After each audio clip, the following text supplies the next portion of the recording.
बिस्मिल्लाहिर्रहमानिर्रहीम अस्सलामु अलैकुम डियर स्टूडेंट्स, मैं बशीर अहमद मुबशिर आपका मैथमेटिक्स टीचर।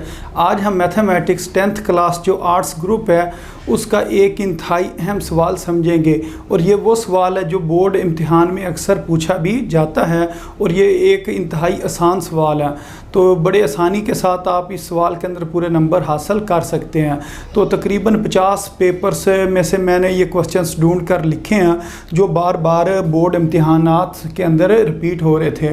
तो ये इनकी तादाद तकरीबन 8 है। तो इनको अब हम बारी बारी समझेंगे। तो पेपर में ये क्वेश्चन पूछा किस तरह से जाएगा। जो उर्दू मीडियम के स्टूडेंट्स होंगे उनके लिए क्वेश्चन इस तरीके से आएगा कि कालब का मक्ता मालूम करें, और जो इंग्लिश मीडियम के स्टूडेंट्स होंगे उनके लिए क्वेश्चन इस तरीके से पूछा जाएगा, find determinant of a matrix, के आपने जो मैट्रिक्स है उसका डिटर्मिनेंट मालूम करना है। और इस तरीके से भी बाद वक़्त क्वेश्चन पूछ लेते हैं कि ए मैट्रिक्स दिया होता है और कहते हैं एक मैट्रिक्स का डिटर्मिनेंट फाइंड करें। तो डिटर्मिनेंट की निशानी क्या होती है, दो सीधी लाइनें होती हैं, उसके अंदर ए लिखा होगा। अगर ये बी मैट्रिक्स होगा तो फिर बी लिख कर उसके साथ उन्होंने दो सीधी लाइनें लगा देनी है। तो जो भी मैट्रिक्स का नाम दिया होगा उसके साथ जो अगर सीधी लाइनें लगा दी जाएं तो फिर वो उसका क्या बन जाता है, डिटर्मिनेंट बन जाता है। या उर्दू में अगर हम इसको कहें तो हम कहेंगे मक्ता उसका बन जाता है। तो अब जो मैट्रिक्स होता है ये इंग्लिश में कहते हैं और उर्दू में मैट्रिक्स को क्या कहते हैं, कालब कहते हैं। तो अब हम बारी बारी इन सवालों को हल करते हैं और देखते हैं कि ये सवाल किस तरह हल होना। तो एक जो सबसे पहला सवाल है इसको मैंने इधर एक दफ़ा दोबारा लिख दिया। तो सबसे पहले आप लिखेंगे हल, और यही क्वेश्चन आपने एक दफ़ा दोबारा लिखना होता है। उसके बाद आपने एक काम करना है, ये जो ब्रैकेट बनी हुई है ये वाली जो स्क्वायर ब्रैकेट है इसको आपने ख़त्म करना है और आपने 4 सीधी लाइनें लगानी है। वो कौन कौन सी लाइन है, मसलन ये जो ए है इसके साथ एक लाइन लगा दी और दूसरी तरफ भी ए के लाइन लगा दी, यानी कि ए को 2 सीधी लाइनों के दरमियान में लिख लेना है। तो ये जो 2 सीधी लाइनें इनको हम डिटर्मिनेंट कहते हैं। और इसी तरह ये जो स्क्वायर ब्रैकेट है इसको आपने ख़त्म करके 2 सीधी लाइनें लगा देनी है, यानी कि ये वाली ब्रैकेट ख़त्म करेंगे 4 लाइनें लगाएंगे। कौन कौन सी, 1 2 3 और 4। तो उससे जो नेक्स्ट स्टेप है, यानी कि ये सबसे पहला स्टेप है। उसके बाद जो दूसरे नंबर पर आपने काम करना है वो ये करना है कि ये जो इसकी डायगोनल है, डायगोनल कहते हैं जो तिरछी साइड है, या उर्दू में इसको कहते हैं वतर। वतर के जो अरकान होंगे या एलिमेंट्स होंगे इन दोनों को आपने मल्टीप्लाई करना है। तो इधर -8 और -2 लिखा है, इसको आपने ब्रैकेट में लिख देना। तो ये जो छोटी ब्रैकेट्स होती हैं इसका मतलब मल्टीप्लाई ही होता है। अगर 2 ब्रैकेट्स आपस में इस तरीके से लिखी जाएँ तो इसका मतलब होता है ये दोनों क्या हो रही हैं, मल्टीप्लाई हो रही हैं। तो -8 और -2 को आपने ब्रैकेट में लिखकर मल्टीप्लाई कर दिया। और फिर बड़ी अहम चीज़ जो आपने याद रखनी है, जो डिटर्मिनेंट वाला या मक्ते वाला सवाल होता है उसके दरमियान में माइनस आता है। जब आप इन दोनों को मल्टीप्लाई करते हो तो फिर बीच में आपने क्या लिखना होता है, माइनस लिखना होता है। फिर माइनस लिखने के बाद आपने जो काम करना वो ये है कि ये जो दूसरी डायगोनल है जो नीचे से ऊपर की तरफ जा रही है इन दोनों को आपने मल्टीप्लाई करना। तो इधर क्या लिखा हुआ है, -4, और इधर भी क्या लिखा हुआ है, -4। फिर आपने इन दोनों को आपस में मल्टीप्लाई किस तरीके से करना, ब्रैकेट्स के अंदर ये लिख लेना। तो जब ब्रैकेट्स के अंदर आप लिखेंगे और ब्रैकेट के दरमियान में कोई चीज़ नहीं होगी तो इसका मतलब ब्रैकेट्स वाली जो उसके अंदर टर्म्स हैं वो मल्टीप्लाई हो रही हैं। तो इस तरह आपने लिख लेना। अब आपने इनको मज़ीद सॉल्व करना। अगर तो आपके पास कैलकुलेटर है तो फिर कैलकुलेटर के ऊपर ये ब्रैकेट की अलामत होती है।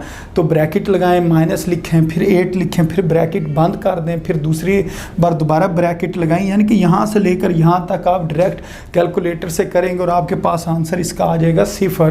कोई भी नंबर आ सकता।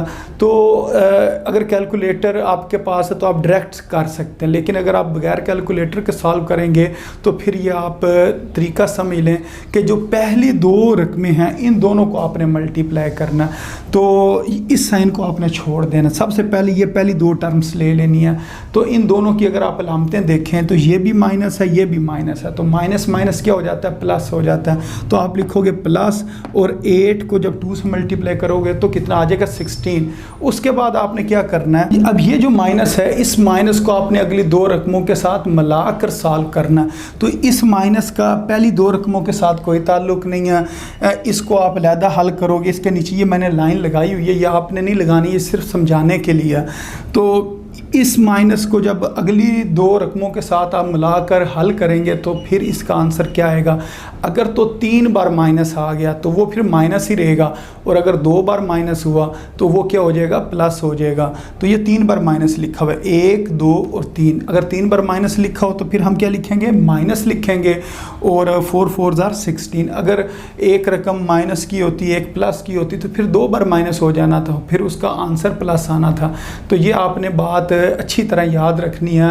3 बार माइनस होगा तो फिर आंसर में आप इधर क्या लिखोगे, माइनस लिखोगे। अब ये प्लस 16 और माइनस 16, तो इसको अगर हम ऐड करें तो आंसर कितना आ जाएगा, 0 आ जाएगा। अब एक इधर आपको मैं मज़ीद भी बात बताता जाऊँ, अगर तो आपके पास आंसर आ जाए 0 तो फिर आपने याद रखना है इसका नाम होता है नादर कालब, कि इसको क्या कहते हैं, नादर कालब। या इंग्लिश मीडियम के जो स्टूडेंट्स होंगे वो कहेंगे ये कौन सा यानी कि ये मैट्रिक्स कौन सा है, ये मैट्रिक्स फिर क्या होगा, सिंगुलर मैट्रिक्स होगा, सिंगुलर कहेंगे या नादर जो कालब है वो कहेंगे। क्यों नादर कालब? ऐसा कालब होता है जिसका डिटर्मिनेंट या मकता वो किसके बराबर होता है, 0 के बराबर होता है या 0 के बराबर होता है। तो ये आपने याद रखना है। और अगर इसका आंसर 0 के अलावा आ जाता है, कोई भी डिजिट आ जाता है 0 के अलावा, तो फिर हमने कहना था ये नॉन सिंगुलर है, या इसको हम क्या कहते हैं, ये गैर नादर कालब है। तो बाद का पेपर में ये डेफिनेशन भी पूछी जाती है कि नादर कालब या गैर नादर कालब की तारीफ़ करें। तो ये भी मैंने आपको बता दिया, अगर 0 आए तो नादर, और अगर 0 ना आए तो उसको हम क्या कहते हैं, गैर नादर कालब। तो ये बाकी सवाल भी सेम इसी तरह ही हल होने हैं। तो फिर अब इसके बाद बारी बारी हम इन सवालों को भी हल करते हैं। जी स्टूडेंट्स, इसके बाद जो इससे नेक्स्ट क्वेश्चन है इसको हल करते हैं। ये क्या लिखा है, ए जो मैट्रिक्स है वो किसके बराबर है, -1 2 -3 और -4 के बराबर है।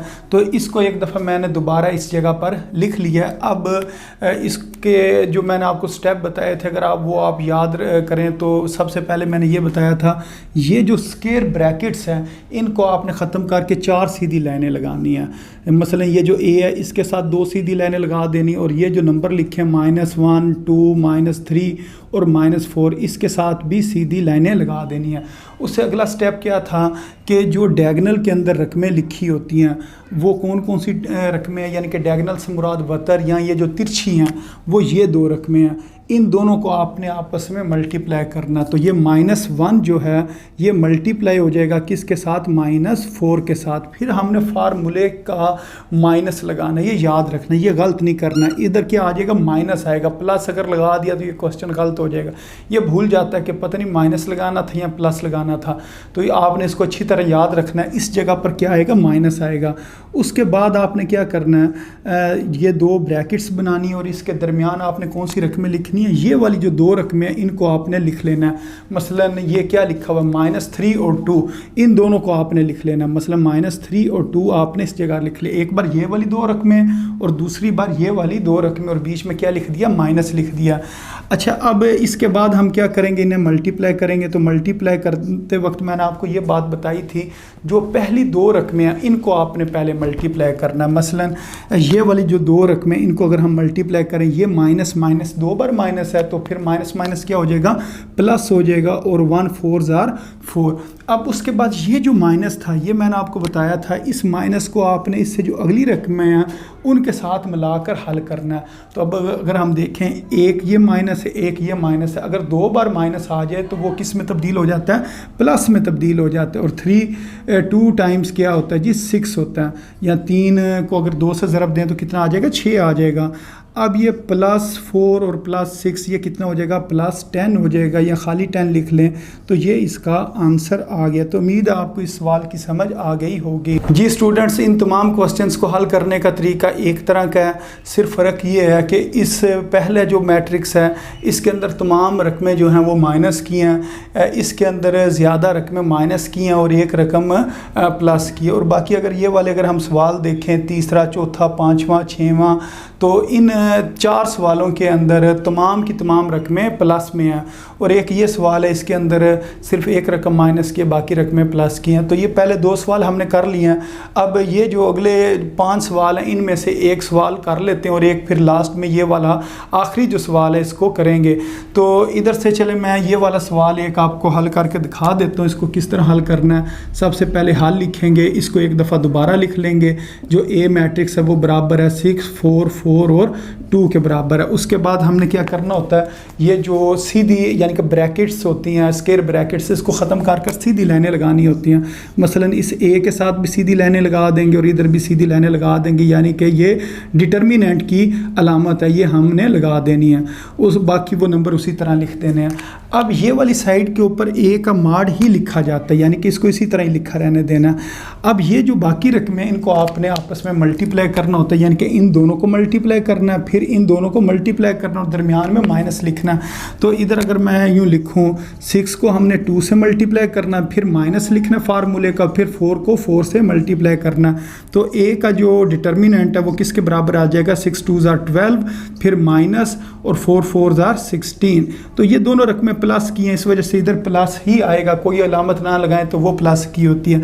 ये वाला माइनस जब अगली रकमों के साथ मिलकर हल होगा तो माइनस ही आएगा, क्योंकि ये 2 रकमें प्लस की और एक रकम माइनस की है, तो प्लस माइनस माइनस के बराबर होता है।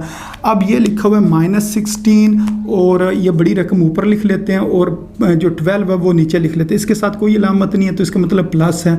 अब 16 में से अगर हम 12 निकालें तो 4 आ जाता है, और इन दोनों में बड़ी रकम कौन सी है, 16 की अलामत क्या है जी, माइनस। तो इधर हम माइनस लिखेंगे। तो ये जो माइनस करते वक्त जो बड़ी रकम है उसकी अलामत या साइन वो लिखा जाता है। तो इसका आंसर कितना आ जाएगा, -4 इसका आंसर आ जाएगा। तो इस तरीके से ये जो क्वेश्चन है इसने सॉल्व होना था। अब इसके बाद जो सबसे लास्ट क्वेश्चन है इसको हल करते हैं।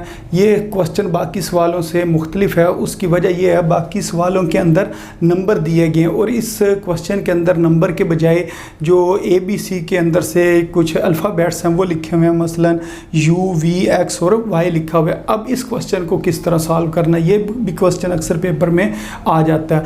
तो इसको भी आपने सेम वही सबसे पहले आप हल लिखें, उसके बाद इस क्वेश्चन को एक दफ़ा दोबारा लिख लें। ए जो मैट्रिक्स है या कॉलम है वो किसके बराबर है, U, V, X और Y के बराबर है। अब इसको आपने सॉल्व करना है वही पुराने मेथड से। तो वो मेथड क्या था कि ये स्क्वायर ब्रैकेट ख़त्म करके 4 सीधी लाइनें लगाते हैं, 2 लाइनें इधर लगा देते हैं और 2 लाइनें इधर लगा देते हैं, यानी कि ये हम डिटर्मिनेंट की जो अलामत है वो लगा देते हैं। U, V, X, Y को इसी तरह लिख देना। अब उसके बाद जो इस नेक्स्ट स्टेप में हम क्या करते थे, ये वाली जो 2 रकमें होती हैं इनको आपस में मल्टीप्लाई करते हैं और इन दोनों को आपस में मल्टीप्लाई करते हैं और बीच में माइनस लिख देते हैं। तो अगर हम U को किससे मल्टीप्लाई करें, Y के साथ मल्टीप्लाई करें, फिर फार्मूले का इधर आएगा माइनस, फिर हमने X को किससे मल्टीप्लाई करना है, V के साथ मल्टीप्लाई करना। तो अब अगर तो ये होते नंबर तो इन्होंने तो मल्टीप्लाई हो जाना था, अब तो ये नंबर नहीं है, तो फिर इसका क्या आंसर आएगा, फिर आपने सिर्फ ब्रैकेट्स ख़त्म करनी है। तो फिर इसका जवाब क्या आ जाएगा, U, Y, फिर माइनस, इसका आंसर क्या आ जाएगा, एक्स वी। बेशक आप इसको पहले भी लिख सकते हैं, वाई यू लिख लें या यू वाई लिख लें, या इसको एक्स वी लिख लें या वी एक्स लिख लें, इससे कोई फ़र्क नहीं पड़ेगा। लेकिन ये नहीं करना कि इसको पहले लिख दें इसको बाद में लिख दें, इस तरह नहीं। इन दोनों को बगैर ब्रैकेट्स के फिर आपने लिख देना और इन दोनों को बगैर ब्रैकेट्स के लिख देना। ये मज़ीद आगे इससे सॉल्व नहीं होगा, तो इसका यही आंसर है।